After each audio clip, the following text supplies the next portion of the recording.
Welcome to the Lifestyle Medicine Update. I'm Dr. James Meschino. Today I want to talk about iodine. You know, it's not considered to be a really sexy topic, and it hardly gets mentioned at all in the big world of nutrition and wellness news of the day. But the fact is that recent dietary trends have resulted in a growing number of people sort of becoming more and more iodine deficient in our society. Now, more specifically, many young people are now adopting the dietary practices of avoiding consumption of all dairy products, all animal products, including fish, and using sea salt and other salt substitutes in place of common table salt in an effort to do or to consume all things natural. Well, one of the unintended consequences is that an increasing number of young women now find themselves at increased risk of having children born with impaired neurological conditions due to their own suboptimal iodine nutritional status. Now, a small study in South Australia recently showed this finding, but a 2017 U.S. study found that nearly 2 billion people worldwide, 8 billion people in the world, 2 billion people are iodine deficient, and 50 million have such severe iodine deficiency that they themselves are experiencing major clinical effects. Of importance to young women, though, is the fact that just mild to moderate iodine deficiency, where they would have no symptoms themselves, has been shown to affect language development, memory, and mental processing speeds in their offspring.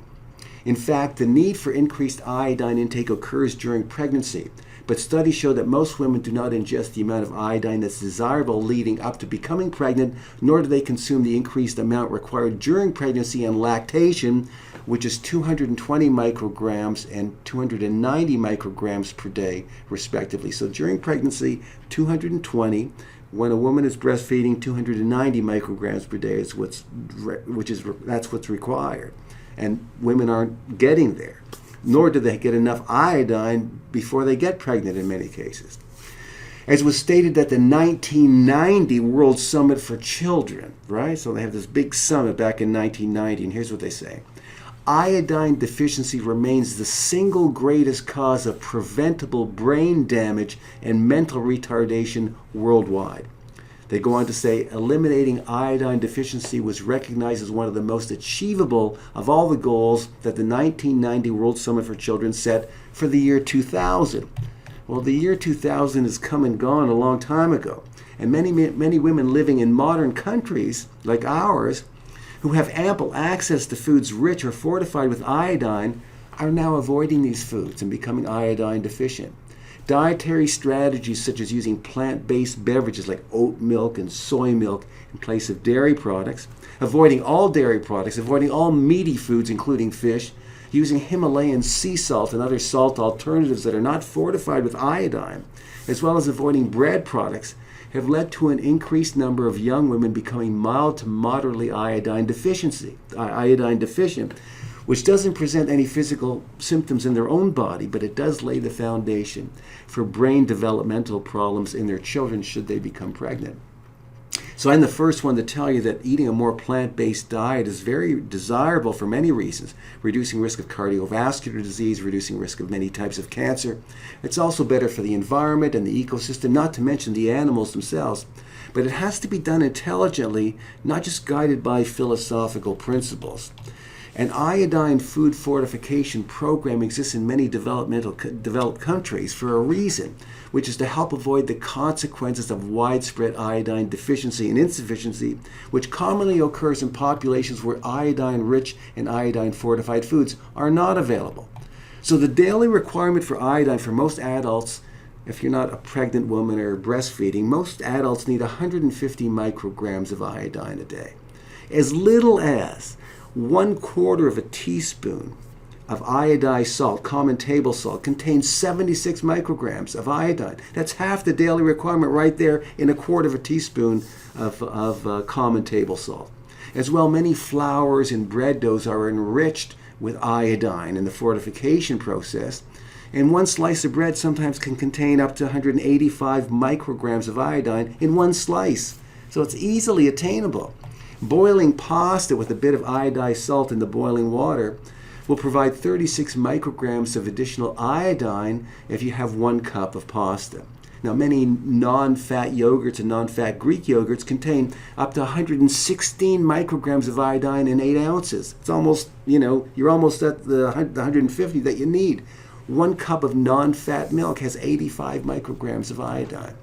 Now, of course, some seaweeds contain iodine, sometimes up to 230 micrograms in a serving size, but other seaweeds and planktons and spirulina have very little. It's impossible to know from one batch or from one source to the other exactly how much iodine you're getting, so you can't use seaweeds as your only source of iodine. You're just rolling the dice and hoping for the best. And most fruits and vegetables and legumes contain very little iodine. Some have none at all. 1 cup of soy milk is only 7 micrograms of iodine. Of course, fruits and vegetables and legumes and soy, these are healthy foods for other reasons, but they don't provide iodine in appreciable amounts. You have to find that somewhere else. Now, some fish like cod have a lot of iodine, like 158 micrograms in 3 ounces, whereas shrimp, 3 ounces of shrimp, has only 13 micrograms. So it varies from fish to fish and from seafood to seafood. For example, 3 ounces of tuna has only 17 micrograms of iodine. In our society, individuals who tend to ingest less than the desired amount of iodine include these people. People who are avoiding iodized salt, common table salt. If you completely avoid that, you're running a risk. Women who are pregnant and breastfeeding because their needs are higher, they often find themselves having inadequate amount of iodine. They need nutritional guidance.